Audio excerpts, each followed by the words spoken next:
अल्हम्दुलिल्लाह नहमदुहु व नस्तईनुहु व नस्तगफिरुह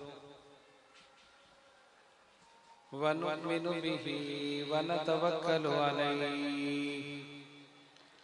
व नऊज़ु बिल्लाहि मिन शुरूरि अनफुसिना व मिन सय्यिआति अमालिना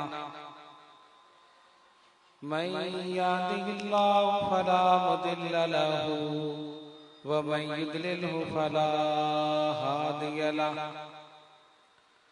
व नशहदु अल्ला इलाहा इल्लल्लाहु वहदहु ला शरीका लहु व नशहदु अन्न सय्यिदना व नबियना व शफीअना व शिफाअ सुदूरिना व गौसना व गयासना व मुगीसना व मुईनना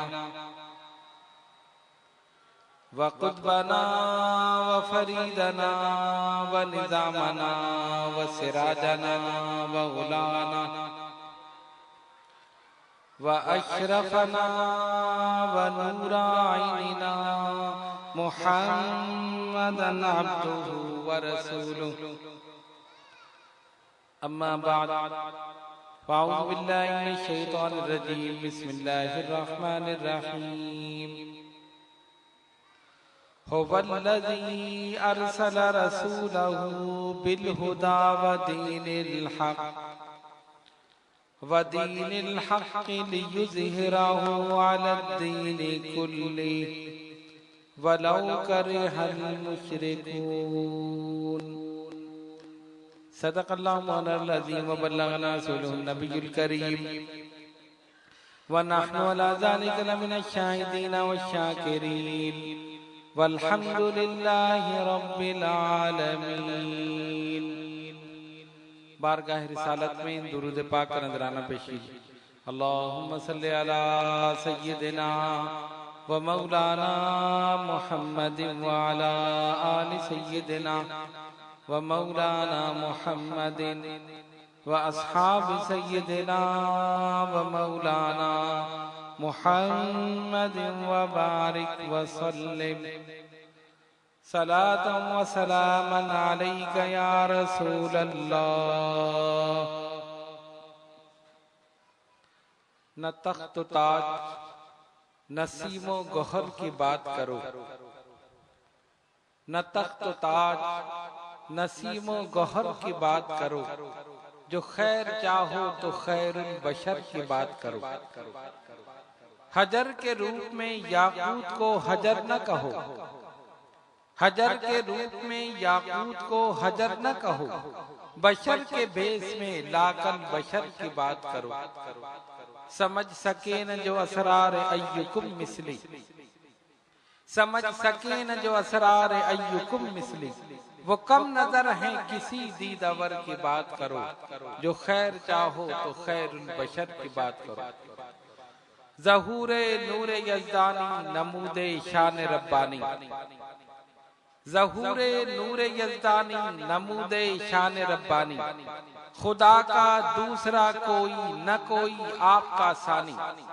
हमारे दीन की हक्कानियत के दोनों शाहिद हैं, हमारे दीन की हक्कानियत के दोनों शाहिद हैं, मोइनुद्दीन अजमेरी मुहियुद्दीन जीलानी।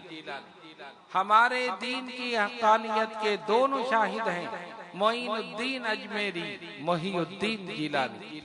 मन्ना अलैना रब्बुना इज़ बअसा मुहम्मदा अय्यदहु बिअयदिही अय्यदना बिअहमदा अरसलहु मुबश्शिरन अरसलहु मुमज्जदा सल्लु अलैहि दाइमन सल्लु अलैहि सरमदा सल्लल्लाहु अला नबिय्यिल उम्मी व अलैहि सल्लल्लाहु अलैहि वसल्लम सलातन व सलामन अलैका या सय्यदी या रसूलल्लाह। कल हमने आप हजरात के सामने तौहीद के मुताल्लिक बयान किया था और ये बताया था कि अकीदा तौहीद क्या है। आज इंशाअल्लाह ताला अकीदे रिसालत के मुताल्लिक बयान करेंगे। वमा तौफीकी इल्ला बिल्लाहिल अलिय्यिल अज़ीम। इस्लामी अकाइद में अकीदे रिसालत को बड़ी अहमियत हासिल है।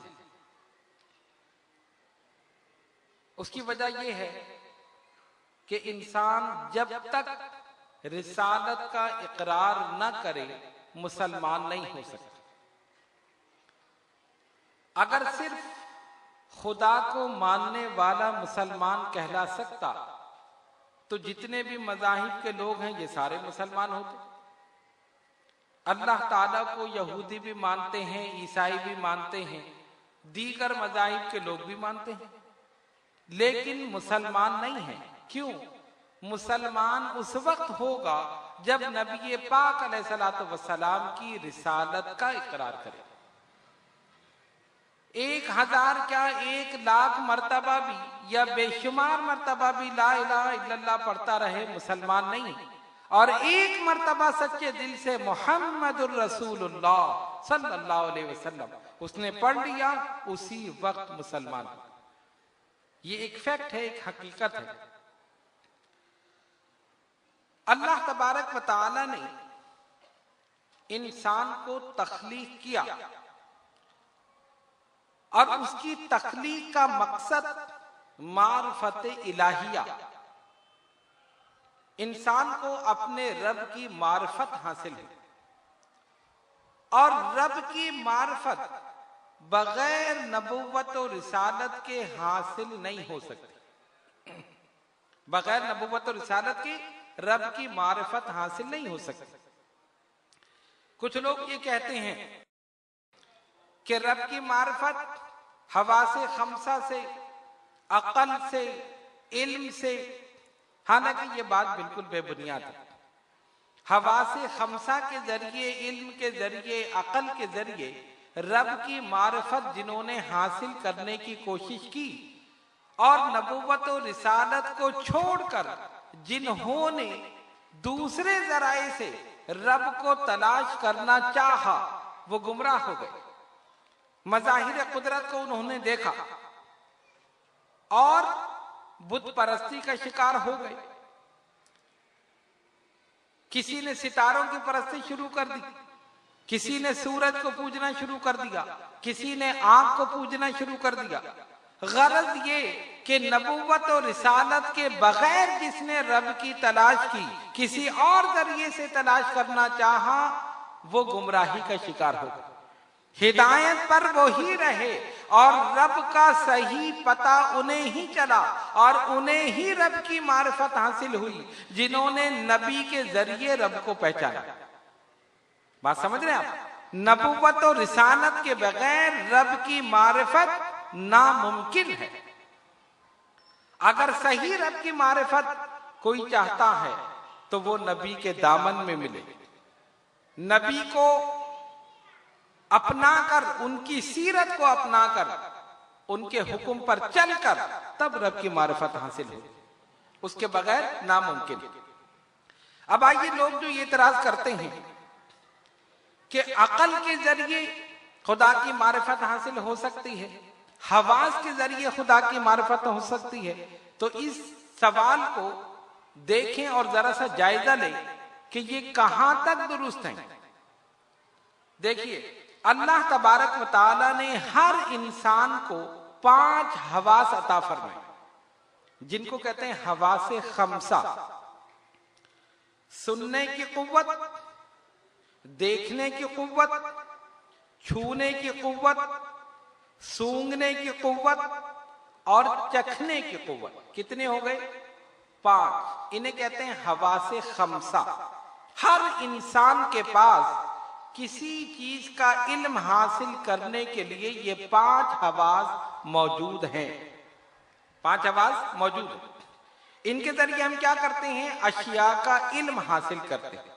यानी जिन चीजों का ताल्लुक सुनने से है, हम कुव्वते सामिया के जरिए उनका इदराक करते हैं। जैसे आवाज, आवाज का ताल्लुक सुनने से है ना, तो ये समात के जरिए इसको कहते हैं कुव्वते सामिया। इसके जरिए हमने उसका इल्म हासिल कर लिया। आवाज कैसी है, अच्छी है, बुरी है, कैसी भी है, सामिया के जरिए हासिल कर लिया। कुछ चीजें ऐसी हैं जिनको सूंघ कर उनका इल्म होता है, मसलन खुशबू या बदबू, ठीक है ना, आप सूंघते हैं पता चल जाता है इसमें से कैसी स्मेल है, अच्छी है, बुरी है, खुशबू है, बदबू है। उसका ताल्लुक कुव्वत शामा से है। कुव्वत शामा यानी सूंघने की कुव्वत। तो जिन चीजों का ताल्लुक सूंघने से है, कुव्वत शामा के जरिए उनका इल्म हासिल हो गया। कुछ चीजें ऐसी जिनका ताल्लुक देखने से है, कुव्वत बासरा, इसका माने देखने की कुव्वत, उनका इल्म कुव्वत बासरा के जरिए हासिल हो गया। कुछ चीजें ऐसी हैं जिनका ताल्लुक छूने से है, यानी चीज सख्त है या नरम है, जब तक आप उसको छुएंगे नहीं उस वक्त तक पता नहीं चलेगा, तो उसको कहते हैं कुव्वत लामिसा, छूने की कुव्वत। तो ये कितनी कुव्वतें हो गई? 5 कुव्वतें, हवासे खमसा इन्हें कहा जाता है। और ये 5 हवास यानी हवासे खमसा हर इंसान के पास मौजूद है। हर इंसान के पास मौजूद है। सूंघने की कुव्वत, देखने की कुव्वत, सूंघने की कुव्वत, चखने की कुव्वत और छूने की कुव्वत, जिसको हम दूसरे अल्फाज में कहते हैं कुव्वत बासरा, कुव्वत सामिया, कुव्वत शामा, कुव्वत लामिसा और कुव्वत जायका। बड़ी तवज्जो से आप सुने ताकि अगली बात आपके समझ में आ जाए। अब ये बात कंफर्म हो गई कि ये 5 चीजें, 5 हवास हर इंसान के पास मौजूद है। हर इंसान के पास मौजूद है ना। और इन्हीं 5 हवास के जरिए इंसान अशिया का इल्म हासिल करता है। यानी इस कायनात में जितनी अशिया हैं उनका ताल्लुक इनमें से किसी एक के साथ जरूर है। जितनी चीजें आप देख ले, अगर खाने की चीजें हैं तो कुव्वत जायका के साथ उसका ताल्लुक है। जब आपने किसी चीज को उठाकर जबान पे रखा, उसका जायका महसूस हुआ ना, पता चल गया। चीज कड़वी है, मीठी है, खट्टी है, कैसी भी है, आपको पता चल गया। सुनने की कुव्वत, जिन चीजों का ताल्लुक सुनने से, वो सुनने की कुव्वत से पता चल गया। इसी तरह जितनी भी चीजें हैं। लेकिन एक बात बताइए, अगर कोई जात ऐसी हो जिसे सुना ना जा सके, जिसे देखा ना जा सके, जिसे छुआ ना जा सके, जिसे चखा ना जा सके, उसका इल्म कैसे हासिल करे? उसका इल्म कैसे हासिल करे? न देख सकते हैं, न सुन सकते हैं, न छू सकते हैं, न चख सकते हैं, कैसे उसका इल्म हासिल करे? अल्लाह तबारक व तआला की जात, न तुम उसे देख सकते हो, न उसे सुन सकते हो, न उसे छू सकते हो, न उसे चख सकते हो, फिर उसका इदराक कैसे हो और उसका इल्म कैसे हो? ऐसी जात जिसे देखा न जा सके, जिसे सुना न जा सके, जिसे छुआ न जा सके, उसी को पहचानवाने के लिए नबी की जरूरत है। समझिए बात, उसी की मारिफत कराने के लिए नबी आता है और उसकी मारिफत हासिल करने के लिए नबी की जरूरत है। अब आप समझ गए नबी की जरूरत क्यों है? अल्लाह तबारक व तआला की मारिफत हासिल करने के लिए, अल्लाह की मारिफत हासिल करने के लिए नबी की जरूरत। इसलिए अल्लाह तबारक व तआला ने अंबिया किराम अलैहिस्सलाम को भेजा अपनी मारिफत कराने के लिए, अपनी जात को पहचानवाने के लिए। अच्छा, अब जो लोग ये कहते हैं हम अकल से पहचान लेंगे, हम हवा से पहचान लेंगे, याद रखिए बाज औकात अकल भी धोखा खाती, बाज औकात अकल भी धोखा खाती है। अब इन्होंने कहा ना हम अकल से खुदा की मारिफत हासिल कर लेंगे, हम हवास के जरिए खुदा की मारिफत हासिल कर लेंगे। तो अब पहली बात तो गलत हो गई, हवास के जरिए अल्लाह ताला की मारिफत हासिल नहीं हो सकती। अल्लाह ताला की मारिफत हासिल नहीं हो सकती, इसलिए कि उसकी जात ऐसी है, ना उसे सुना जा सकता है, ना छुआ जा सकता है, ना उसे देखा जा सकता है। तो जो जात ऐसी हो तो फिर इन हवास से कैसे तुम उसका इदराक करो और कैसे उसकी मारिफत हासिल करो? अब दूसरी चीज इन्होंने कहा हम अकल के जरिए उसकी मार्फत हासिल कर लेंगे, यानी ये नबूवत और रिसालत के जो मुनकिर हैं वो ये एतराज करते हैं कि नबूवत और रिसालत की जरूरत नहीं, नबी की जरूरत नहीं, हम अकल के जरिए खुदा की मार्फत हासिल कर लेंगे। तो अब आइए, अकल भी धोखा खाती है। किस तरह?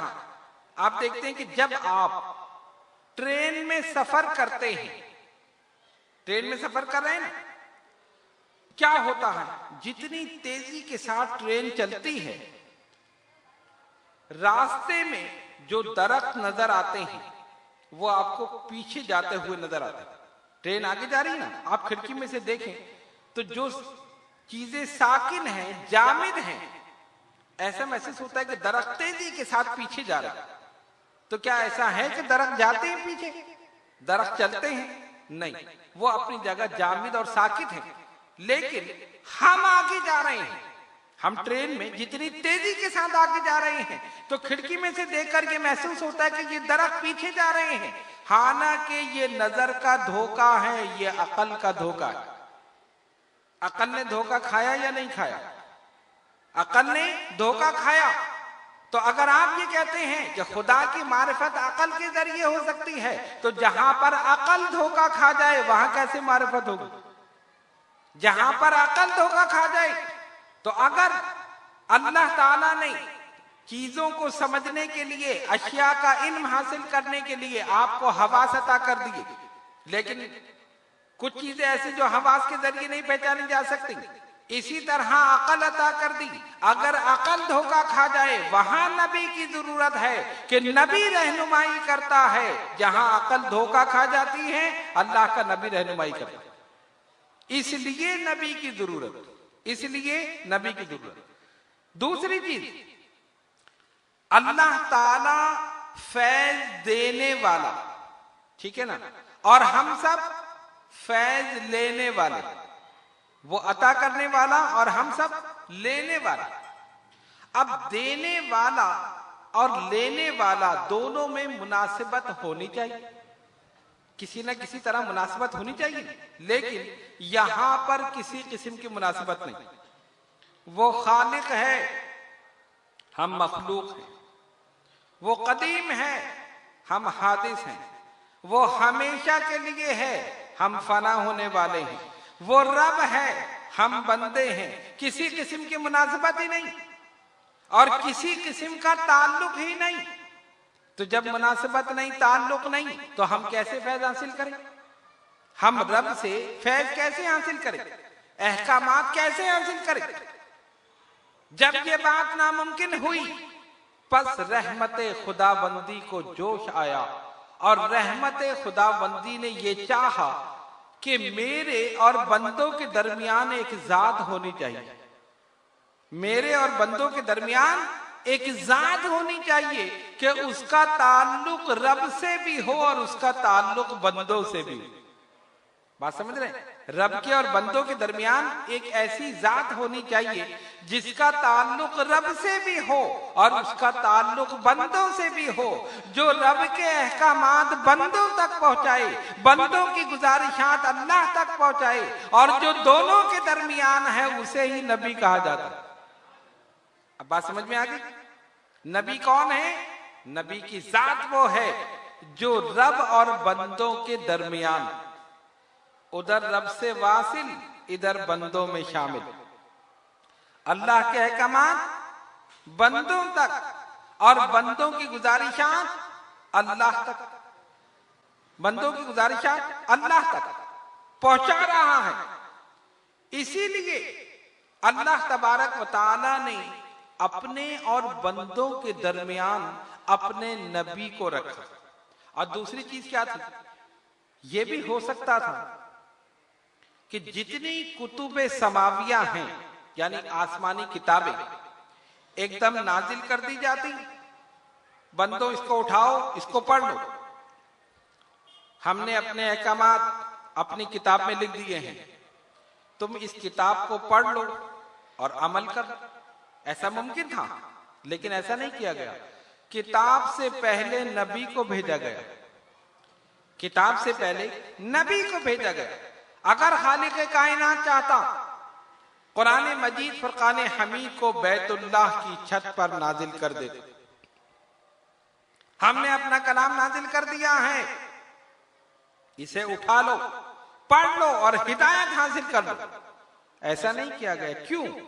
देखिए, एक चीज है थ्योरी और एक चीज है प्रैक्टिकल। एक चीज है नजरिया और एक चीज है नमूना।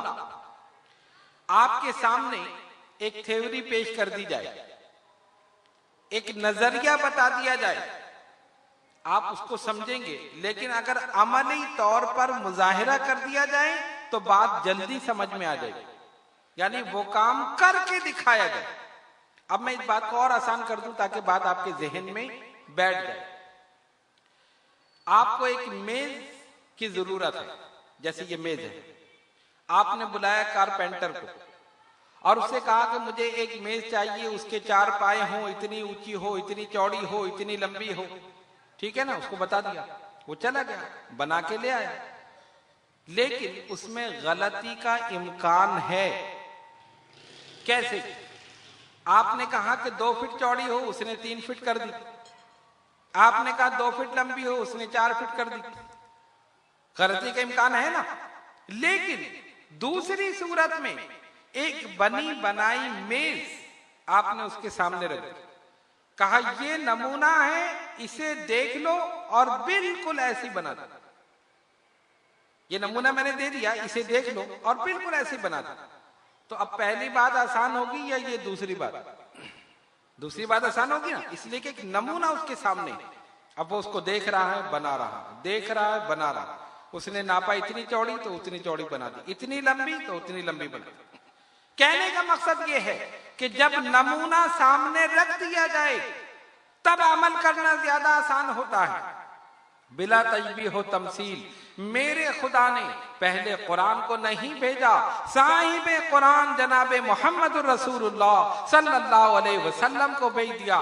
ऐ रसूल, आप जाइए, 40 साल जिंदगी अपनी इनके सामने गुजार दीजिए, 40 साल जिंदगी गुजार दीजिए। ये आपको सादिक कहते रहें, अमीन कहते रहें, आपकी अमानत और सदाकत और दियानत की गवाही देते रहें। आप अमली मुजाहिरा करके दिखाइए। हम कुरान भेजेंगे, जो कुरान कहेगा आप अमली तौर पर करके दिखा दीजिए। कुरान ने कहा नमाज पढ़ो, रसूल ने नमाज पढ़ के बताई।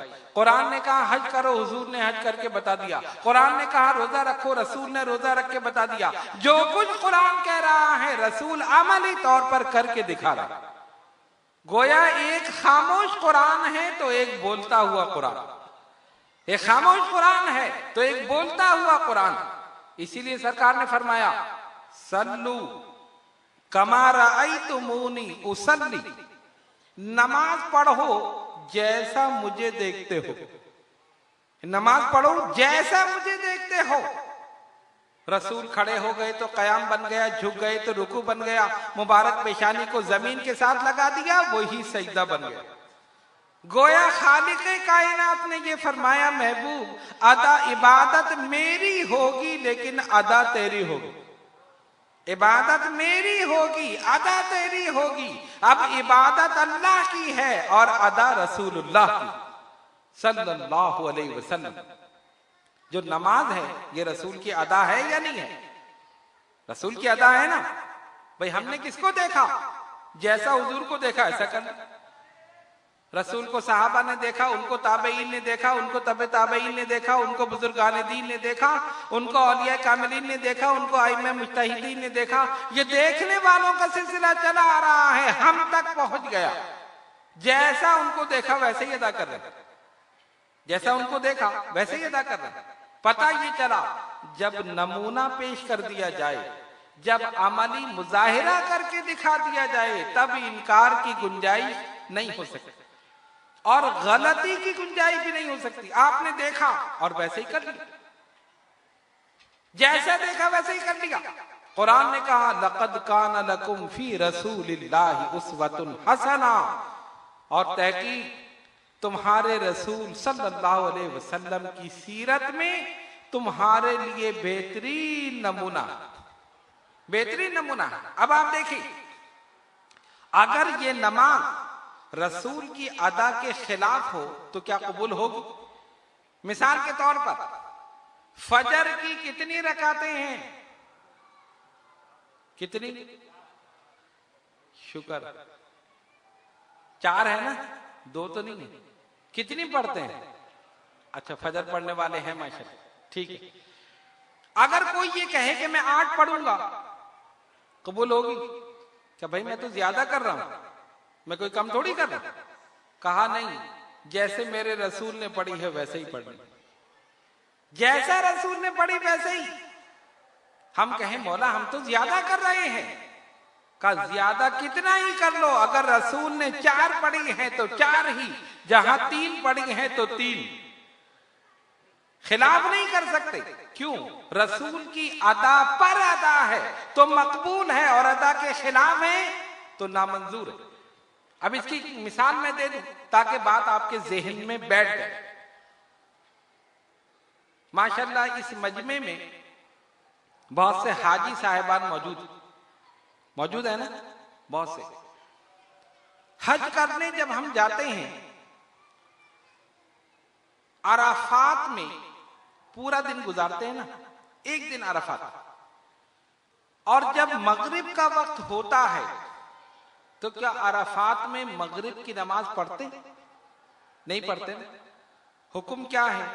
दुआ करो उस वक्त, कबूलियत का वक्त, दुआ करो। और जब सूरज गुरूब हो जाए अब वहां से निकल जाओ। निकल गए, अब कहां जाना है? मुजदलिफा। मुजदलिफा में जाओ और वहां ईशा के वक्त में दोनों नमाजें मिला के पढ़ो, मगरिब और ईशा दोनों नमाजें मिला के। हालांकि मगरिब का वक्त गुजर गया, ठीक है ना। अच्छा, अब एक सवाल मैं आपसे करता हूं, बड़ी तवज्जो से, पता चल जाएगा कौन कौन नमाज पढ़ता है या नहीं पढ़ता। फजर की नमाज अगर जोहर में अदा की जाए तो अदा है या कज़ा है? कज़ा है। और जोहर की नमाज असर में कज़ा है, और असर की मगरिब में, मगरिब की ईशा में, और ईशा की फजर में, और फजर की फजर में। फिर कज़ा क्या दिया? फजर की फजर में कहां से कज़ा? फंस गए ना बीच में। भाई फजर की फजर में तो कज़ा नहीं है ना, फजर की जोहर में कज़ा है ना, और मगरिब की ईशा में कज़ा है। पूरी दुनिया में आप पाकिस्तान में हो, हिंदुस्तान में हो, अफगानिस्तान में हो, यहां तक के कब्रिस्तान में हो। खैर बद्दुआ तो आपको मैं नहीं दे रहा, मतलब वैसे ही अगर आप चले जाए घूमने फिरने के लिए, वैसे जाना चाहिए कब्रिस्तान। किसी भी जगह हो पूरी दुनिया में, मगरिब की नमाज ईशा के वक्त में पढ़ो तो कज़ा है, और यही नमाज मुज़दलिफे में पढ़ो तो अदा है। पूरी दुनिया में कहीं भी किसी मकाम पर भी मगरिब की नमाज ईशा में पढ़ो तो कज़ा है, लेकिन मगरिब की नमाज ईशा में, ईशा के वक्त में मुज़दलिफे में पढ़ो तो कज़ा नहीं है, अदा है। क्यों अदा है? इसलिए कि मेरे रसूल की अदा।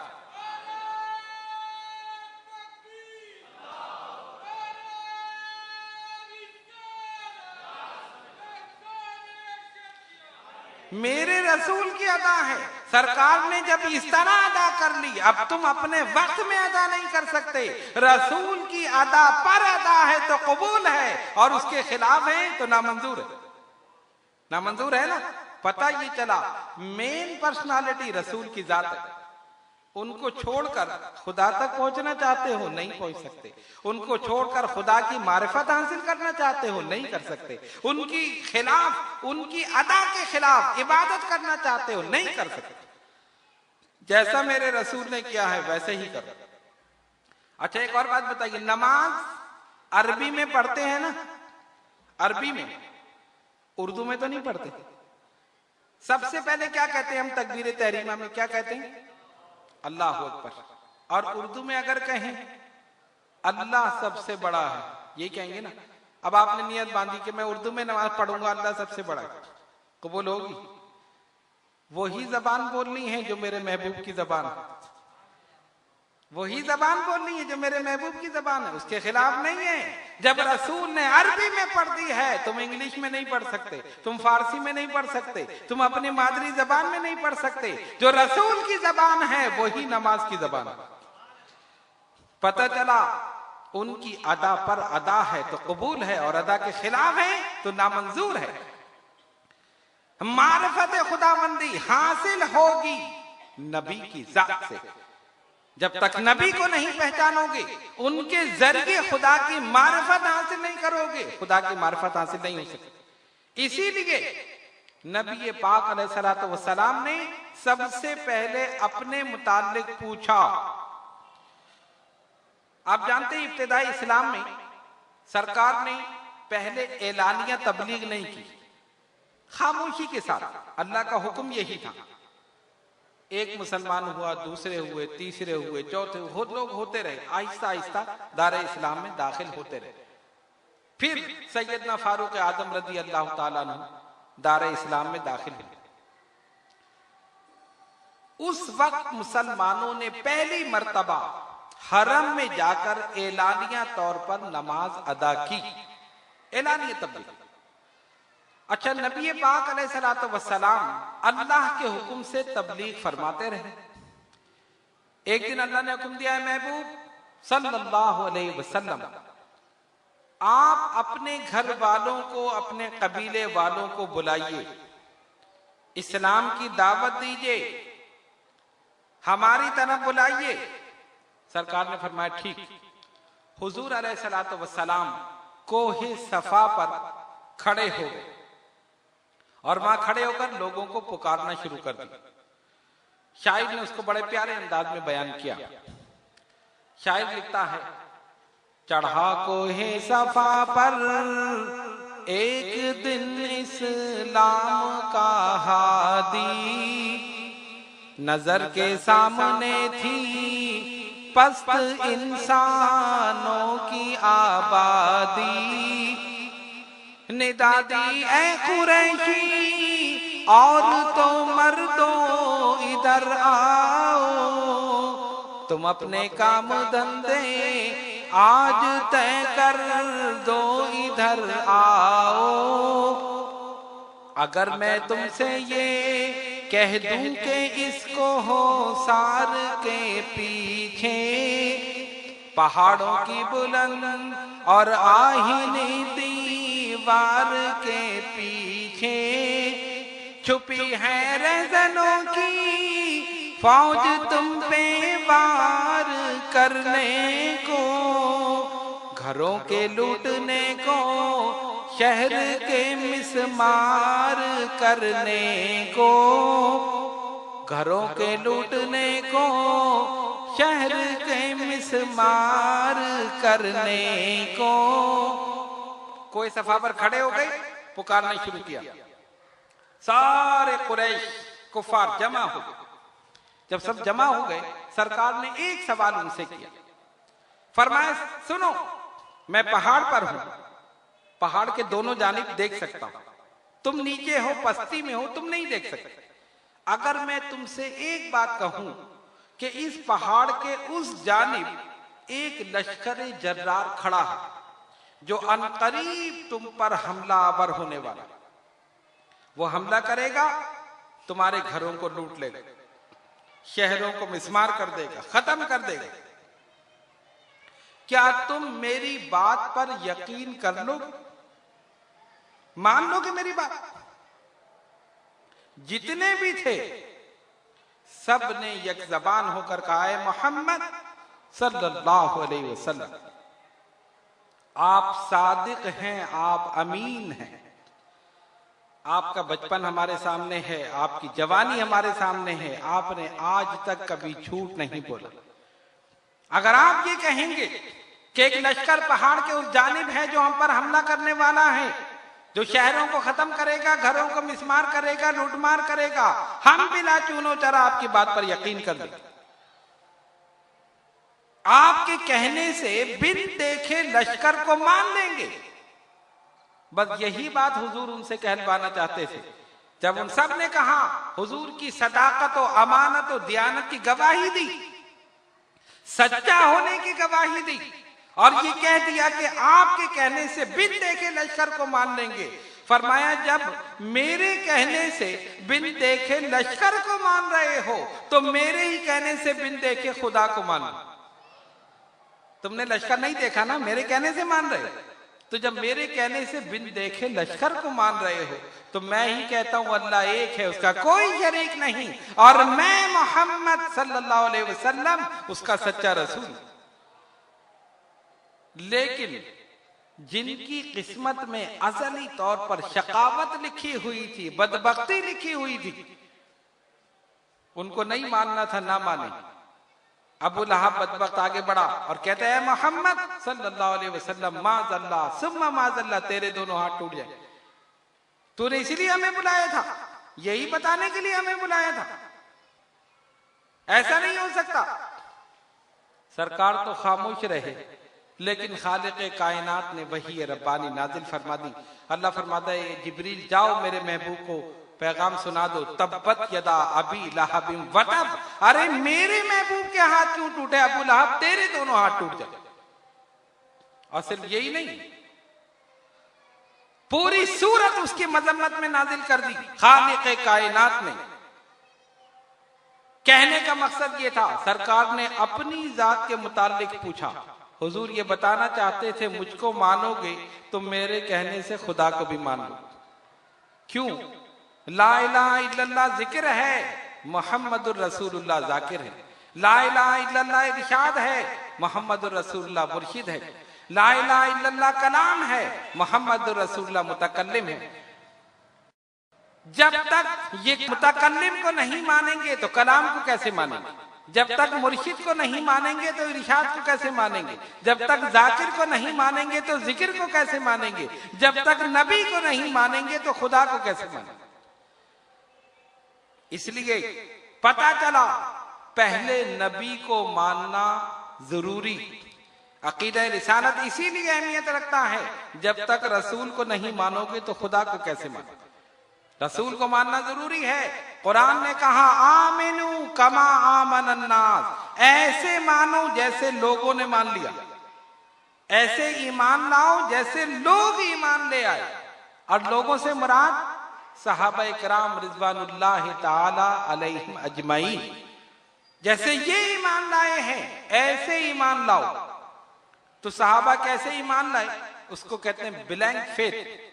जब रसूल पर ईमान ले आए ऐसे ईमान लाए कि सब कुछ उन पर कुर्बान कर दिया, और जो रसूल की जबान से निकला मान लिया, बिना चूनो चरा मान लिया। हजरते खुजैमा रज़ी अल्लाह ताला जलीलुल कदर सहाबी नबी पाक अलैहिस्सलातु वस्सलाम, बड़ा दिलचस्प वाक़या आप सुनेंगे तो ईमान ताजा हो जाएगा। और इससे पता चलेगा कि सहाबा इकराम रिजवानुल्लाह ताला अलैहिम अजमाइन नबी पाक अलैहिस्सलातु वस्सलाम पर कितना पुख्ता ईमान और यकीन रखते थे, कितना पुख्ता ईमान था उनका सहाबा का। मुस्लिम शरीफ में यह रिवायत मौजूद है। हुजूर अलैहिस्सलातु वस्सलाम एक जगह तशरीफ ले गए। एक शख्स अपने घोड़े का सौदा कर रहा था, बेच रहा। सरकार ने उससे कीमत पूछी, कितने का है? उसने बताई। हुजूर अलैहिस्सलातु वस्सलाम ने कीमत तय कर ली। जैसे आप देखते हैं ना, हम कोई चीज खरीदते हैं या बेचते हैं, तो अगर आप कोई चीज खरीदते हैं वो आपको पहले कीमत बताता है, आप कहते नहीं मैं इतने का नहीं इतने का लूंगा, वो कहता नहीं मैं इतने का नहीं इतने का बेचूंगा, लेकिन फिर एक कीमत पर दोनों मुत्तफिक हो जाते हैं, ठीक है ना। जिस कीमत पर दोनों मुत्तफिक हो जाएं वही तय हो जाता है, आप उसको पैसे दे देते, चीज ले लेते, यही तरीका होता। इसी तरह अल्लाह के हबीब अलैहिस्सलातु वस्सलाम ने उससे पूछा ये कितने का है? उसने कीमत बताई। हुजूर अलैहिस्सलातु वस्सलाम ने फरमाया ठीक है। लेकिन उस वक्त नबी पाक अलैहिस्सलातु वस्सलाम के पास पैसे नहीं। सरकार ने उससे कहा सुनो मैं अभी घर जाता हूं, कीमत लेकर आता हूं और तुझे देता हूं। उसने कहा ठीक है। जब ये बात हुई तो नबी पाक अलैहिस्सलातु वस्सलाम आहिस्ता आहिस्ता चलने लगे और वो आराबी जिसका घोड़ा था, जो बेच रहा था, जिससे कीमत तय हुई, वो भी अपना वो घोड़ा लेकर थोड़ा सा आगे बढ़ा। कुछ लोग और भी आ गए, उन्होंने पूछा कितने का है, दूसरे ने पूछा कितने का है, तीसरे ने पूछा। अब उसने सोचा होगा कि मेरे तो इसकी कीमत अब बढ़नी चाहिए, क्योंकि लोग अब पूछ रहे हैं। और ये एक रूटीन है कि अगर किसी का माल हो और कई खरीदार आ जाएं तो वो कीमत और बढ़ा देता है। अब तो इसके मांगने वाले बहुत सारे हैं, मेरी चीज की, मेरे माल की मांग बढ़ रही है। तो उसने सौदा तय करने के बावजूद जब लोगों ने पूछना शुरू किया तो उसने पलट कर कहा, ऐ मोहम्मद सल्लल्लाहु अलैहि वसल्लम, आप ये मुझसे ले रहे हैं या मैं बेच दूं? सरकार ने फरमाया, अभी तो हमारा तुमसे सौदा तय हुआ, जो कीमत तुमने बताई हम राजी हो गए, वो तय हो गई।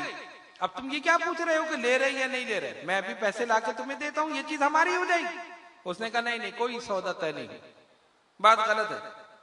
हालांकि सौदा तय हो गया और सरकार ने फरमाया, मैं अभी जाकर कीमत लाके तुम्हें देता हूं।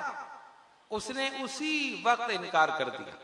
जब देखा ना और लोग आगे पूछने के लिए कीमत मालूम कर रहे हैं, उसने सोचा होगा कि मैं और इसकी कीमत बढ़ा दूं।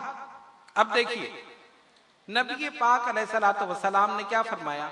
फरमाया, देखो हमारा सौदा तय हो चुका है, हमने तुमसे कहा अभी हम जाकर कीमत लाके तुमसे देते हैं और ये तुमसे ले लेंगे। उसने कहा, नहीं, कोई सौदा तय नहीं हुआ, कोई बात नहीं। और फिर क्या कहता है, अगर कोई बात हुई है, अगर सौदा हुआ है तो गवाह लाइए, कोई गवाह लाइए। अब गवाह तो कोई था ना। जब ये बात हुई तो नबी पाक अलैहिस्सलातु वस्सलाम या वो आराबी, तीसरा कोई नहीं। सरकार दो आलम अलैहिस्सलातु वस्सलाम अगर चाहते, मेरा ईमान ये कहता है, मेरा इकाम ये कहता है, अगर मेरे आका चाहते जिस सहाबी की तरफ इशारा करते, खुदा की कसम वही सहाबी गवाही दे देते। सहाबा इतना पुख्ता यकीन रखते थे, लेकिन सरकार ने ऐसा नहीं किया। हुजूर ने खामोशी इख्तियार की। सरकार जानते थे कि कोई गवाह नहीं है, या तो मैं हूं या ये है। और वो बार बार ये कहता, अगर आप कह रहे हैं कि सौदा तय हुआ है तो गवाह लाइए, गवाह, वो आकर गवाही दे दे, फिर हम मान लेंगे। नबी पाक अलैहिस्सलातु वस्सलाम खामोश। एक आशिक रसूल सल्लल्लाहु अलैहि वसल्लम, सरकार के आशिक भी तो बेशुमार, अजीब अजीब उनकी अदाएं हैं, अजीब अजीब अंदाज हैं, कुर्बान हो जाओ उनकी अदाओं पर। हजरत खुजैमा रदियल्लाहु ताला अन्हु उसी वक्त खड़े हो गए।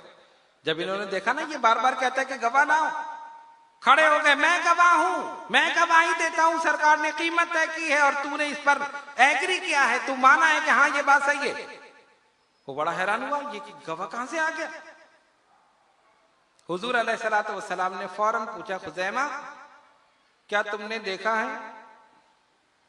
गवाह तो वही होता है ना जो देखे, जो ना देखे वो गवाह बन सकता है? बताइए, जो मौजूद ना हो क्या वो गवाही दे सकता है? नहीं दे सकता। लेकिन आजकल दे देते हैं अदालत में, सारे दे देते हैं। गवाह वही होते जिन्होंने देखा ही नहीं होता, बस पैसे लेके जेब में लिए और जाके गवाही दे दी। आजकल उल्टा ही मामला है। हालांकि गवाह वो होता है जो हाजिर हो, मौजूद हो, चश्मेदीद गवाह, वो गवाही दे। नबी पाक अलैहिस्सलातु वस्सलाम ने फौरन सवाल किया, तुमने देखा है? अब सुनो आशिक रसूल का जवाब, या रसूल अल्लाह सल्लल्लाहु अलैहि वसल्लम फिदा का उम्मी व अबी। सरकार देखा नहीं है, आपके कहने पर गवाही दे रहा, आपकी जबान से सुना है कि ऐसा हुआ है तब गवाही दे रहा। गोया खुजैमा ये कहना चाहते थे, यानी ये उनके अल्फाज नहीं है, गोया खुजैमा ये कहना चाहते थे कि या रसूलल्लाह क्या हमने खुदा को देखा है? क्या हमने जन्नत को देखा है? क्या हमने जहन्नम को देखा है? क्या हमने फरिश्तों को देखा है? क्या हमने मलाइका को देखा है? आपने कहा खुदा है, हमने कहा है।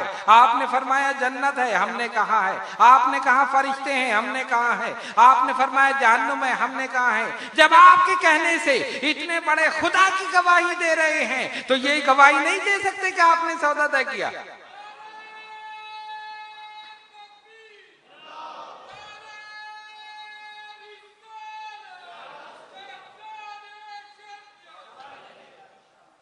हमने नहीं देखा, आपकी जबान से सुनकर गवाही दे रहे हैं। इतना पुख्ता ईमान था अपने नबी पर, जब नबी की जबान से निकल गया है यही हक है, यही सच है। कि सहाबा की शान देखो। हुजूर अलैहिस्सलातु वस्सलाम मुस्कुरा दी, देखा मेरे आशिक का इतना मुझ पर एतमाद, मेरे इस गुलाम का मुझ पर इतना एतमाद, सिर्फ मेरी जबान पर इसने गवाही दे दी। सरकार ने फरमाया, सुनो, आज के बाद किसी मामले में कोई शख्स गवाही दे, उस एक की गवाही एक तस्लीम की जाएगी, लेकिन मेरे इस सहाबी की गवाही एक के बदले दो के बराबर समझी जाएगी। ये हुजूर ने उनको एक इनाम दिया, उनके उस ब्लैंक फेथ का, उस यकीन का, इत्मीनान का, उस अकीदत और मोहब्बत का जो अपने नबी के साथ उनको थी। किसी मामले में कोई गवाही दे, उस एक की गवाही एक के बराबर, लेकिन मेरे इस एक सहाबी की गवाही इस एक की गवाही दो के बराबर समझी जाएगी। और ये भी देखिए, अल्लाह तबारक व तआला की शान है और नबी पाक अलैहिस्सलातु वस्सलाम का इल्मे गैब, ये लोग नहीं मानते ना कि सिर्फ अल्लाह आलिमुल गैब व शहादा है, अल्लाह जानता है और कोई नहीं जानता। हम कहते हैं बेशक अल्लाह जानता है, लेकिन अल्लाह के बताने से उसका हबीब भी जानता है, अल्लाह के बताने से जानता है। कहते नहीं तुमने तो शिर्क कर दिया, तुमने नबी को अल्लाह के साथ मिला दिया, तुमने नबी को बढ़ा दिया, तुम हद से बढ़ा देते हो। और ये जुमला देखिए कितना बेवकूफी का जुमला है, नबी को हद से बढ़ा देते हो। हमने कहा तुमने उनकी हद तुम्हें पता है? हद पता है क्या है? बादल खुदा बुजुर्ग तोई किस्सा मुख्तसर, अल्लाह के बाद जितनी अजमतें हैं रसूल के लिए हैं, जितनी फजीलतें हैं रसूल के लिए हैं, जितनी रिफतें हैं रसूल के लिए हैं, हद तुम जानते ही नहीं, ना हम जानते हैं ना तुम जानते। अल्लाह तबारक व तआला जानता है कि उसके नबी का मकाम और मर्तबा क्या है और कहां तक है। सरकार ने इनाम दे दिया, इस सहाबी की गवाही दो के बराबर। अब हुआ क्या? सरकार दो आलम अलैहिस्सलातु वस्सलाम ने पर्दा फरमा लिया। सिद्दीक अकबर रदियल्लाहु ताला अन्हु का दौर आया। एक जंग में हुफ्फाज की कसीर तादाद शहीद हो गई। सहाबा को तशवीश हुई और कहा कि देखो हाफिजों की कसीर तादाद शहीद हो गई, जिहाद का सिलसिला जारी है, अगर यही सूरत हाल रही तो ऐसा ना हो कि अल्लाह का कलाम जाया हो जाए, क्योंकि कुरान मजीद फुरकान हमीद जिस तरह आज हमारे पास है उस दौर में नहीं था। हड्डियों पर, चमड़ों पर, पत्थरों पर, ऐसी चीजों पर लिखा हुआ था। और जिस तरह आज आप आसानी के साथ एक जिल्द में, एक किताब में बैठकर पढ़ लेते हैं, ऐसा नहीं था। और आप बिखरे हुए, कोई आयत कहीं पर, कोई आयत कहीं पर, कोई पत्थर पे लिखी हुई, कोई चमड़े पे लिखी हुई, कोई किसी चीज पर। साहबा को तशवीश हुई। सैयदना अबू बकर सिद्दीक रदियल्लाहु ताला अन्हु की बारगाह में अर्ज की, या अमीरुल मोमिनीन, कुरान को जमा कीजिए। पहले तो आपने फरमाया जो काम अल्लाह के रसूल ने नहीं किया वो मैं भी नहीं करूंगा, लेकिन साहबा कहते रहे, सैयदना फारूक आजम अर्ज करते रहे, सिद्दीक अकबर कहते हैं फिर अल्लाह ने मेरे सीने को इस बात के लिए खोल दिया, वो राजी हो गए, चलो ठीक है कुरान को जमा करें। लेकिन जमा किस तरह करें? कोई आयत किसी सहाबी के पास, कोई आयत किसी सहाबी के पास, और जो हुफ्फाज हैं वो कम रह गए, ज्यादा तादाद हुफ्फाज की शहीद हो गई। अब इन्होंने एहतमाम किया कुरान को जमा करने का। और किस तरह जमा किया? ऐलान किया गया मुसलमानों में, जिसके पास कुरान की जो आयत हो वो हमारे पास ले आए, लेकिन उसके साथ साथ दो गवाह भी लाए, और दो गवाह आकर गवाही दें कि वाकई ये कुरान की आयत है, हम उसे कुरान में शामिल कर देंगे, हम उसे कुरान में शामिल कर देंगे। अब देखिए नबी पाक अलैहिस्सलातु वस्सलाम की बसीरत, हुजूर की निगाह नबुव्वत और रिसालत, कहां तक हुजूर देख रहे हैं सल्लल्लाहु अलैहि वसल्लम। ऐलान हो गया, सिद्दीक अकबर फारूक आजम रदी अल्लाह ताला अन्हुमा दोनों खड़े हैं। एक साहबी हाजिर हुए, ये कुरान की आयत है, फरमाया गवाह लाओ। कहा ये दो गवाह हैं, उन्होंने गवाही दे दी, हाँ वाकई कुरान की आयत। फरमाया शामिल कर दो, शामिल कर दिया। दूसरे साहबी आए, फिर गवाह लाए, शामिल कर दिया। तीसरे आए, दो गवाह लाए, शामिल कर दिया। आते रहे। सूरह तौबा की आखिरी आयत हजरत खुजैमा रजी अल्लाह ताला अन्हु के पास, जिनकी गवाही को हुजूर ने दो के बराबर करार दिया। सुनने वाली बात है, जिनकी गवाही को सरकार ने दो के बराबर करार दिया, उनके पास सूरह तौबा की आखिरी आयत, और इसके लिए उनके पास कोई गवाह भी नहीं, कोई गवाह भी नहीं। और इन्होंने क्या शर्त लगाई थी साहबा ने, कि जिसके पास जो आयत हो, जब वो हमारे पास लेकर आएगा तो साथ में दो गवाह भी लाएगा। और वो गवाह क्या कहेंगे? वो गवाही देंगे, वाकई ये आयत जो ये पेश कर रहे हैं, हम गवाही देते हैं कि ये कुरान की आयत है। जब गवाही दे देंगे तो हम उस आयत को कुरान में शामिल कर देंगे। हजरत खुजैमा रदी अल्लाह ताला अन्हु तशरीफ लाए। सूरह तौबा की आखिरी आयत उनके पास थी, लेकिन कोई गवाह नहीं था। जब फारूक आजम ने देखा, इन्होंने आके आयत पेश की, फारूक आजम हर एक से सवाल कर रहे थे, गवाह लेकर आओ, वो गवाही दे, कुरान की आयत है। जैसे ही हजरत खुजैमा रज़ी अल्लाह ताला अन्हु तशरीफ लाए, फारूक आजम की निगाह उन पर पड़ी। फरमाया, खुजैमा तुझे किसी गवाह की जरूरत नहीं है, तेरी गवाही को तो आका ने पहले ही दो के बराबर करार दे दिया।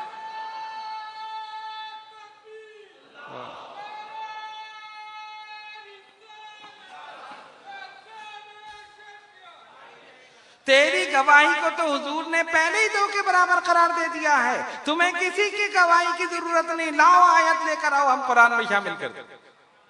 सरकार को इनमें गैब था, हुजूर जानते थे, अगर आज मैंने इसकी गवाही को दो के बराबर करार नहीं दिया तो इतने अरसे के बाद जब मेरे सहाबा मेरे इस कुरान को, अल्लाह के कलाम को जमा करेंगे, ये खुजैमा लेकर आएंगे, कोई गवाह नहीं होगा।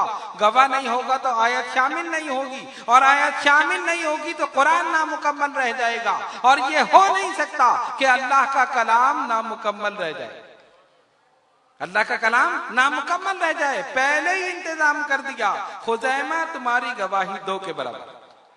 फारूक आजम ने देखते ही कह दिया, तुम्हें गवाह की जरूरत नहीं है, तुम्हारी गवाही तो पहले ही दो के बराबर है। लाओ, कौन सी आयत लेकर आए? कहा सूरह तौबा की, शामिल कर दो कुरान में, अल्लाह का कलाम मुकम्मल हो गया। सहाबा का हम पर एहसान है, आज जिस आसानी के साथ कुरान को खोल कर पढ़ लेते हैं, कोई मुश्किल नहीं है ना, कोई परेशानी नहीं। नुस्खा उठाया, जो पारा पढ़ना चाहो पढ़ लो, जो रुकू पढ़ना चाहो पढ़ लो, जो आयत पढ़ना चाहो पढ़ लो। उन सहाबा को देखो जिन्होंने चमड़ों पर, हड्डियों पर, पत्थरों पर लिखा हुआ कुरान पढ़ा, उसमें से कुरान को याद किया। और हमारे लिए कितनी आसानी कर दी कि एक जगह कुरान को जमा कर दिया, जहां से चाहो उठाकर पढ़ो। इतनी आसानी के बाद भी अगर कुरान ना पढ़ो तो फिर हमसे ज्यादा बदनसीब और कौन। जब तक कुरान पढ़ा जाता रहेगा और इंशाअल्लाह क़यामत तक पढ़ा जाता रहेगा, इसका सवाब सहाबा इकराम रिज़वानुल्लाह ताला अलैहिम अजमईन की रूह मुबारक को पहुंचता रहेगा। आज कुरान हमारे पास है, सहाबा का एहसान है। अहादीसे रसूल हमारे पास है, ये सहाबा का एहसान है। उन्होंने मेहनत की है, कोशिश की है, अहादीस को जमा किया, उन्होंने कुरान को जमा किया। ये आयत इस आयत के बाद है, ये रुकू इस रुकू के बाद है, ये सूरत इस सूरत के बाद है। और ये अपनी तरफ से नहीं किया है, नबी पाक अलैहिस्सलातु वस्सलाम ने तरतीब बता दी। अब आप देखिए ना, तरतीबे नुज़ूली और है, तरतीबे कुरानी और है ना अलग, तरतीबे नुज़ूली अलग है। अब नुज़ूल के एतबार से सबसे पहली आयत कौन सी? कौन सी आयत? इक़रा बिस्मि रब्बिकल लज़ी खलक़, पहली आयत है ना। और है कौन से पारे में?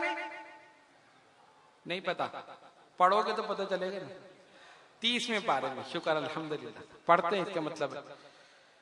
चलो मीठा दर वाले कुरान पढ़ते हैं, बहुत अच्छी बात है। नाजिल हुई पहले और रखी 30वें पारे में, सबसे पहले और है सबसे आखिर में। सरकार ने तरतीब बता दी साहबा को, यह आयत उस आयत के बाद, ये रुकू उस रुकू के बाद। तरतीबे नुज़ूली और है, तरतीब कुरानी और है। जिस तरह रसूल को कुरान मिला वो और है, जिस तरह उम्मती को कुरान मिला वो और है। जब तुम कुरान पाने में रसूल की तरह नहीं तो कुरान समझाने में रसूल की तरह कैसे, कुरान को समझने में रसूल की तरह कैसे हो सकता है? इसीलिए खालिक कायनात ने अपने हबीब को कुरान दिया तो उसकी तरतीब अलग रखी, और रसूल ने हमें कुरान दिया तो उसकी तरतीब अलग रखी। लेकिन अल्हम्दुलिल्लाह आज कुरान महफूज है। सहाबा का हम पर एहसान है, अगर वो सहाबा ना होते, इतनी मेहनत इतनी एहतियात ना करते, अजीम शान अल्लाह का कलाम हम तक नहीं पहुंच सकता था। अहादीस का जखीरा हमारे पास मौजूद है। आज ईसाई या यहूदी ये दावा नहीं कर सकते कि उनके नबी मूसा अलैहिस्सलाम या ईसा अलैहिस्सलाम, उनकी हदीसें, उनके अक़वाल उनके पास मौजूद हैं, सिवाय चंद अक़वाल। हाँ ये उन्होंने कहा, हाँ ये कहा, बाइबल उठाकर देख ली, इंजील उठाकर देख ली। लेकिन अल्हम्दुलिल्लाह ऐसा नहीं, हम गुलामान मोहम्मद मुस्तफा सल्लल्लाहु अलैहि वसल्लम, अहादीस का जखीरा हमारे पास मौजूद है। किस वजह से? सहाबा की वजह से, उनकी मेहनत और कोशिश की वजह से। एक सहाबी को पता चलता फला मकाम पर एक आदमी रहता है, उसको हुजूर अलैहिस्सलातु वस्सलाम की सिर्फ एक हदीस याद है, एक। तो वो क्या करता? उसी वक्त रवाना हो जाता, अपना तोशेदान साथ लेता, ज़ादे राह, खाने का थोड़ा बहुत सामान, घोड़ा मिला तो घोड़े पे सवार हो गए, ऊंट मिला तो उस पे सवार हो गए, और नहीं मिला तो पैदल चल पड़े। कहां जा रहे हैं? एक हदीस लेने के लिए, सिर्फ एक हदीस, और वो लेने के लिए हजारों लाखों मील का सफर। आज की तरह नहीं कि आप गाड़ी में बैठे और सीधे रवाना हो गए, 2 घंटे में हैदराबाद पहुंच गए, ऐसा नहीं। या जहाज में बैठे तो 3-4 घंटे में हॉलैंड या इंग्लैंड पहुंच गए, ऐसा नहीं है। उस जमाने के सफर जो मेहनत मुशक्कत वाले थे, ऊंटों पर, घोड़ों पर, खच्चरों पर, पैदल, धूप में, गर्मी में सफर कर रहे हैं, सोबतें बर्दाश्त कर रहे हैं, मुसीबतें बर्दाश्त कर रहे हैं, सिर्फ इसलिए मेरे आका की एक हदीस उस आदमी के पास है, मैं जाकर वो उससे सुन लूं, मैं हासिल कर। सफर करके वहां जाते थे, उनसे हदीस सुनते थे, उसको लिखते थे, लिखते भी थे, अपने जहन के अंदर महफूज भी करते थे, और उस हदीस को लेकर वापस आ जाते।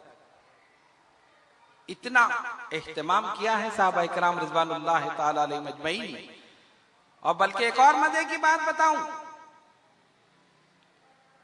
सहाबा इकराम रिज़वानुल्लाह ताला अलैहिम अजमईन हदीसें सुनते थे, हदीसें बयान करते थे, एक दूसरे को सुनाते थे, एक दूसरे को याद कराते थे, और लिखते भी थे।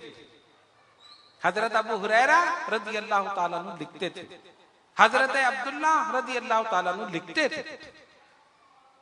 और उनकी कैफियत क्या थी? जो बात हुजूर की जबान से निकली फौरन लिख ली, जो बात निकली वो लिख ली। कुछ लोगों ने इतराज कर दिया, कहते अब्दुल्ला तुम हर बात क्यों लिखते हो? कभी हुजूर अलैहिस्सलातु वस्सलाम खुशी और मुसर्रत के आलम में है, कभी गैज़ व गज़ब के आलम में है, और जब इंसान गुस्से के आलम में हो तो कोई बात ऐसी निकल जाती है जो लिखने के लिए ना हो, मुनासिब ना हो कि उसका लिखा जाए। फिर मैं क्या करूं? कहा तुम सिर्फ ये करो कि जब नबी पाक अलैहिस्सलातु वस्सलाम वाज़ो नसीहत फरमाए, तकरीर फरमाए, सिर्फ वो लिखो, हर बात ना लिखो। इन्होंने क्या किया? लिखना मौकूफ कर दिया, छोड़ दिया। ये बात हुजूर अलैहिस्सलातु वस्सलाम तक पहुंची, सरकार ने बुलाया, अब्दुल्ला तुमने लिखना क्यों छोड़ दिया? क्या वजह है तुमने लिखना छोड़ दिया? या रसूल अल्लाह सल्लल्लाहु अलैहि वसल्लम फिदा का उम्मी व अबी, हुजूर मेरे माँ बाप कुर्बान। सरकार मेरी आदत थी कि जो बात आपकी जबान से निकलती थी मैं लिखता था, तो इन लोगों ने मुझसे कहा कि तुम हर बात न लिखो, जो बात हुजूर खुशी और मुसर्रत के आलम में कहें, वाज़ो नसीहत के अंदाज में कहें, वो लिखो, कभी गुस्से में है, गैज़ो गज़ब में ना लिखो। इस वजह से मैंने लिखना छोड़ दिया। अब सुनो अपने आका सल्लल्लाहु अलैहि वसल्लम का इरशाद। जब हजरत अब्दुल्ला ने ये कहा, नबी पाक अलैहिस्सलातु वस्सलाम ने फरमाया, या अब्दुल्ला उक्तुब, ए अब्दुल्ला लिखो जो मेरी जबान से निकले। खुदा की कसम मोहम्मद की जबान से हक के सिवा कुछ निकल ही नहीं सकता।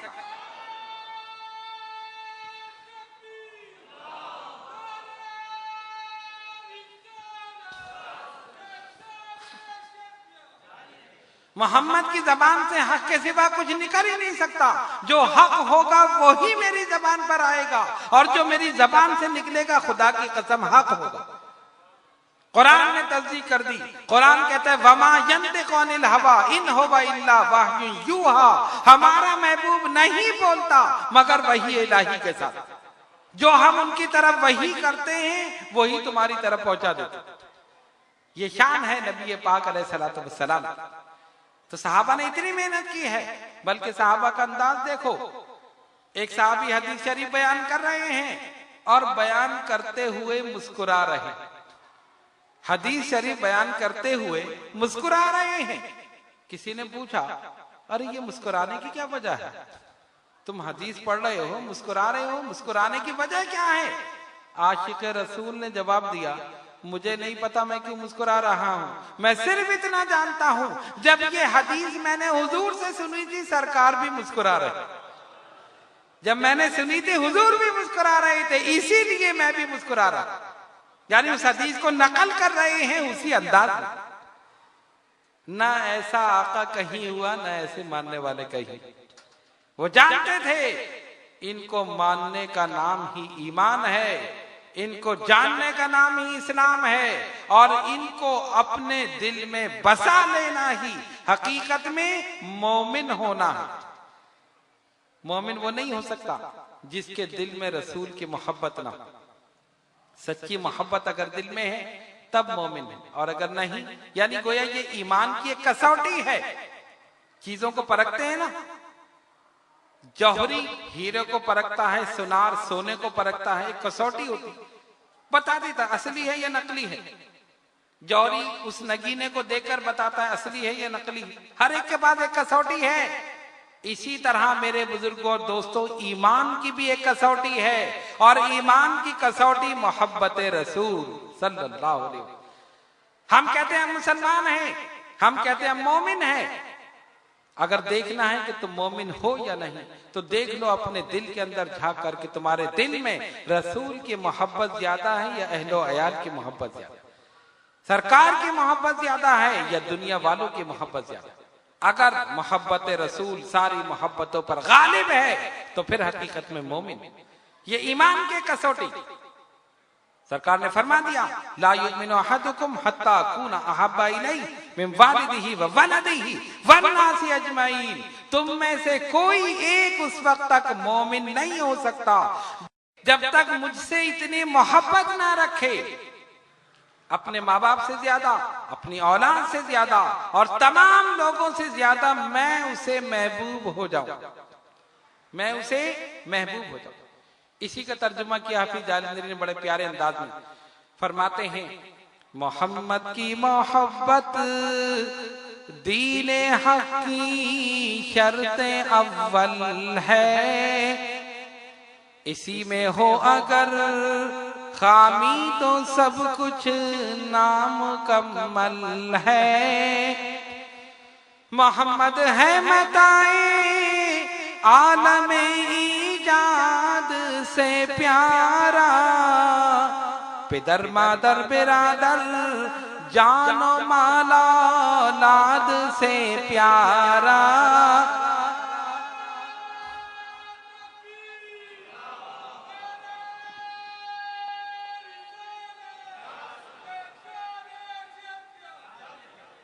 पिदर मादर बिरादर जानो माला औलाद से प्यारा। ऐसी मोहब्बत की सहाबा ने कि अपना तन मन धन सब कुछ कुर्बान कर दिया जाते पाके मोहम्मद मुस्तफा सल्लल्लाहु अलैहि वसल्लम। इतना इत्मीनान था, वो जानते थे इन्हीं की वजह से तो खुदा मिला है। हकीकत यही है ना। अल्लाह का पता किसने बताया? सरकार दो आलम अलैहिस्सलातु वस्सलाम। खुदा की मार्फत नबी के वसीले से, और जो नबी को छोड़कर खुदा की मार्फत हासिल करना चाहते हैं कभी नहीं कर सकते, गुमराह हो जाएंगे। हिदायत उन्हें ही मिलेगी जो रसूल के वसीले से खुदा की मार्फत हासिल करे। सहाबा जानते थे हमें कुरान मिला तो रसूल की बारगाह से, हमें ईमान मिला तो रसूल की बारगाह से, हमें रहमान मिला तो रसूल की बारगाह से। इसीलिए हुजूर अलैहिस्सलातु वस्सलाम से सच्ची मोहब्बत करते थे और अपना सब कुछ हुजूर पर कुर्बान कर देते। ये तो मर्दों की बात है। औरतों की कैफियत ये थी, एक सहाबिया को पता चला जंग में उनका बाप, भाई, बेटा, शौहर सबके सब शरीक, सब जंग में। अब जाहिर जंग में जब आदमी जाता है तो उसको पता नहीं वापस आएगा या नहीं आएगा, हो सकता है शहीद हो जाए। सबको भेज दिया, बाप भी चला गया, भाई भी, बेटा भी, शौहर भी, सब। अब मैदान जंग की तरफ चली, किसी ने रास्ते में खबर दी, तेरा शौहर शहीद हो गया है। शौहर की शहादत की सुनकर हवास गायब हो जाते हैं, अकल खप्त हो जाती है, औरतें चीखना चिल्लाना शुरू कर देती हैं। लेकिन उस सहाबिया के ईमान को और मोहब्बत रसूल को देखो। खबर मिली, किसी ने कहा कहां जा रही है मैदान जंग की तरफ, तेरा शौहर शहीद हो गया। कहा ये बताओ मेरे आका कैसे। आगे बढ़ गई, फिर खबर मिली तेरा बेटा शहीद हो गया। कहा ठीक है बताओ आका कैसे हैं। फिर आगे बढ़ी, तेरा बाप शहीद हो गया, बताओ मेरे आका कैसे हैं। तेरा बेटा शहीद हो गया, तेरा भाई शहीद हो गया। एक एक की शहादत की खबर मिल रही है। वो आशिका दौड़ी चली जा रही, आंख से आंसू नहीं निकल रहे, मुझे बताओ मेरे आका कैसे हैं।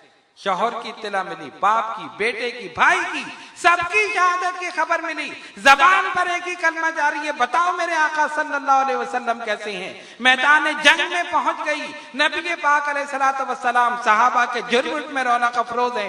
एक नजर पड़ी हुजूर अलैहिस्सलातु वस्सलाम के मुबारक और मुकद्दस चेहरे पर, जबान से निकला आका जब आप सलामत हैं तो अब कोई गम नहीं।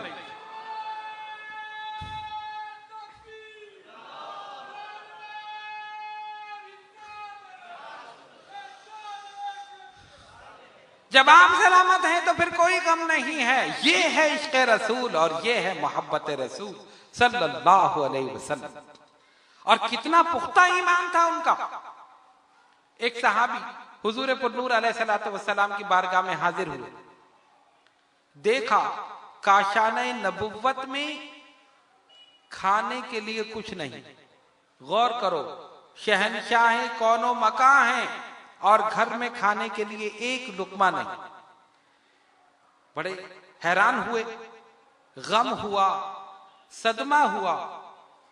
फौरन दौड़े हुए घर गए, एक बकरी का बच्चा ज़िबा किया और बीवी से कहा कि इसको फौरन पकाओ, मैं अभी आका को लेकर आता हूं। उन्होंने कहा देखो खाना थोड़ा है, एक बकरी के बच्चे में कितना गोश्त हो, सबको नहीं ले आना, सिर्फ नबी पाक अलैहिस्सलातु वस्सलाम को लाना, 2-3 आदमियों का खाना है। ठीक है, चले गए। अब जब पहुंचे सरकार की बारगाह में, या रसूल अल्लाह सल्लल्लाहु अलैहि वसल्लम मेरे घर तशरीफ ले आइए, करम फरमाइए, खाना तनावुल फरमा लें। सरकार ने फरमाया अच्छा जाओ अबू बकर, उमर, उस्मान, अली को बुला लो, अब्दुल रहमान इब्ने औफ, हजरत तलहा, जुबैर, बिलाल हबशी, सुहैब रूमी, सबको बुला लो। आका की तो शान ही यही, अकेले क्यों खाएं, मेरे सारे गुलाम मेरे साथ चलेंगे। अब ये परेशान हुए, मैंने तो सरकार को दावत दी, हुजूर ने तो सबको दावत दे दी। बड़े परेशान हुए और सारे सहाबा तशरीफ ले आए। अल्लाह के हबीब अलैहिस्सलातु वस्सलाम चले। इन्होंने दिल में सोचा होगा मैं दौड़कर जाके अपनी अहलिया को बता दूं। जाहिर है अगर खाना थोड़ा हो और कसीर मेहमान आ जाएं तो आप जानते हैं ना मेजबान कितना परेशान होता, इधर उधर से लाए, कहीं से लाकर कोई इंतजाम कर ले, मेहमानों के सामने बेइज्जती ना हो। और दावत भी दी नबी पाक अलैहिस्सलातु वस्सलाम। कोई और होता तो मना कर देते, भाई तुम क्यों सबको दावत दे रहे हो, खाना तो मैंने थोड़ा सा पकाया। कह भी नहीं सकते, अदब माने हैं, अदब का तकाजा यही। इन्होंने सोचा कि मैं दौड़ के जाके अपनी अहलिया को बता दूं। अभी हुजूर अलैहिस्सलातु वस्सलाम काशाने नबुव्वत से आहिस्ता आहिस्ता तशरीफ ले जा रहा और सहाबा का जम्मे गफीर हुजूर के साथ है। दौड़े हुए गए और जाकर अहलिया से कहा कि मैंने तो सिर्फ सरकार से अर्ज किया था, हुजूर ने तो सबको बुला लिया। मैंने सिर्फ आका से कहा था, हुजूर ने सबको बुला लिया। लेकिन अब अगली बात अगर आप सुनेंगे तो आपका ईमान ताजा हो जाएगा। उस औरत का ईमान देखो, नबी पर ब्लैंक फेथ देखो, नबी की मोहब्बत देखो और नबी की अकीदत देखो। इन्होंने क्या कहा, मैंने तो सिर्फ आका अलैहिस्सलातु वस्सलाम से कहा था, हुजूर ने सबको कह दिया। बीवी ने क्या कहा, तुमने दावत दी है या उन्होंने? समझे, तुमने कहा है या उन्होंने? कहा नहीं, उन्होंने कहा है। का फिक्र नहीं है, फिर वो खुद ही खिलाएंगे। कैसा ईमान था, कैसा अकीदा था, कुर्बान हो जाओ उनके अकीदे पर। औरतों का ईमान देखो, तुमने तो नहीं कहा ना, उन्होंने कहा, इन्होंने कह दिया तो मसला हो जाएगा। वैसे भी बीवियां शौहर को मानती नहीं, इन्होंने कह दिया तो मसला हो जाएगा। किसने कहा हुजूर ने अलैहिस्सलातु वस्सलाम। बस फिर फिक्र नहीं है, जब उन्होंने दावत दी है वो खुद ही खिलाएंगे, फिर फिक्र ना करो। इतनी देर में नबी पाक अलैहिस्सलातु वस्सलाम तशरीफ ले आए और सरकार तो पहले ही जानते थे। फरमाया, कहाँ है हांडी जिसमें पकाया है? सरकार इधर है। सबसे पहले जाकर लुआब दहन उसमें डाल दी। हुजूर के तो लुआब दहन में बरकत ही बरकत है। फिर क्या हुआ, मकान छोटा था, सब एक साथ आ नहीं सकते थे। कहा टुकड़ियां बना दो, 10-10 आदमी या 5-5 आदमी आते रहें, खा के जाते रहें, आते रहें, खा के जाते रहें। इसी तरह साहबा आते रहे, इसमें से निकाल कर देते रहे। वो निकाल के देती रही, साहबा आते रहे, खाते रहे, जाते रहे। 150 आदमियों ने खा लिया। अब बाद में खोल के देखा तो उतना ही था जितना पकाया। फिर नबी पाक अलैहिस्सलातु वस्सलाम ने तनाबुल फरमाया, बाकी फिर घर वालों के लिए छोड़ दिया। गोया सरकार ने ये बता दिया, तुम हमें नहीं खिला रहे, हम तुम्हें खिला रहे।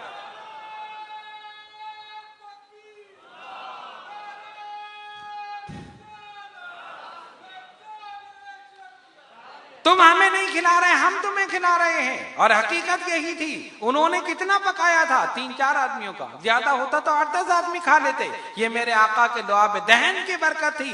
150 आदमियों ने खा लिया, बल्कि इससे ज्यादा नहीं। खाना उतना ही था जितना पहले था। कोई सरकार ने एहसान भी नहीं लिया, जितना तुमने पकाया था हमने उतना ही छोड़ दिया, बल्कि साहबा को भी खिला दिया, खुद भी खा लिया। अब तुम लोग खा लो।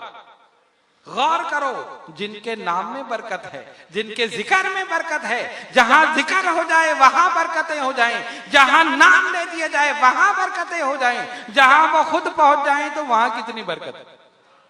इसलिए आज सारी बरकतें मदीने में है, सारी रहमतें मदीने में है, सारी नेमतें मदीने में है। इसलिए कि ये तमाम नेमतें जिसकी वजह से है वो जात मदीने में।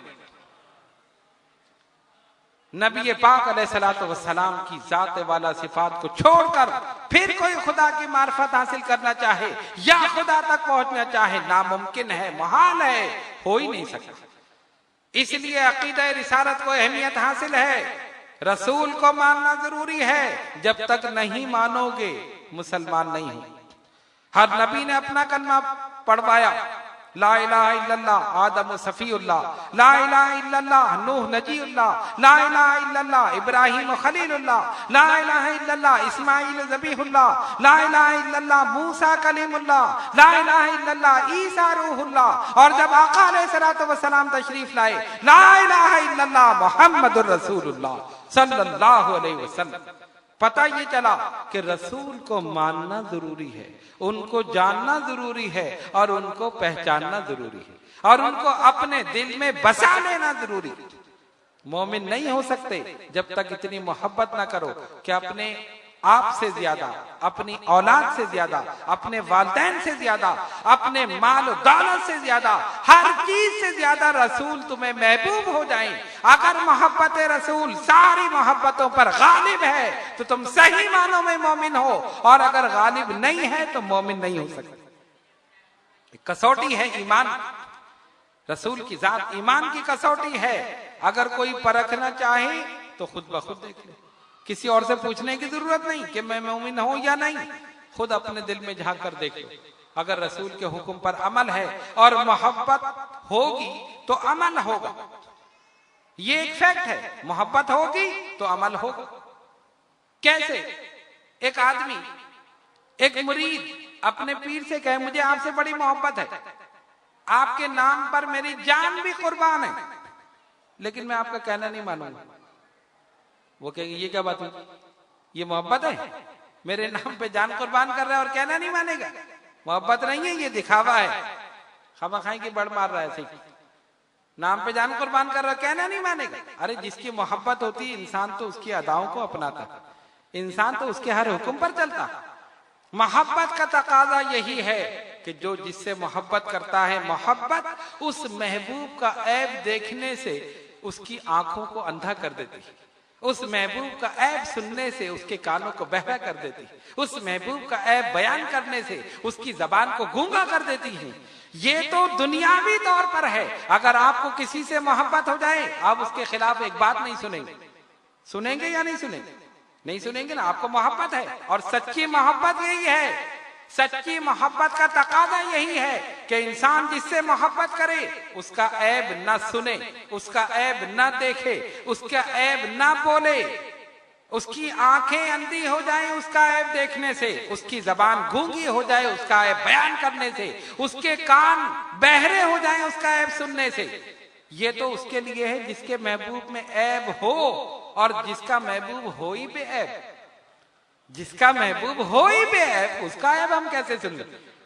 बदबात हैं ये लोग जो जाते बेऐब में ऐब निकालते हैं।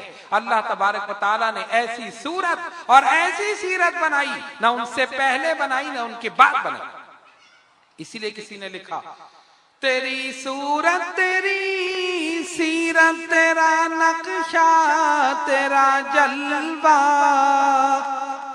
तेरी सूरत तेरी सीरत तेरा नक्शा तेरा जलवा, तबस्सुम गुफ्तगू बंदा नवाजी खंदा पेशानी, तबस्सुम गुफ्तगू बंदा नवाजी खंदा पेशानी, तेरे आने से रौनक आ गई गुलजारे हस्ती में, शरीके हाले किस्मत हो गया फिर फजले रब्बानी, शरीके हाले किस्मत हो गया फिर फजले रब्बानी।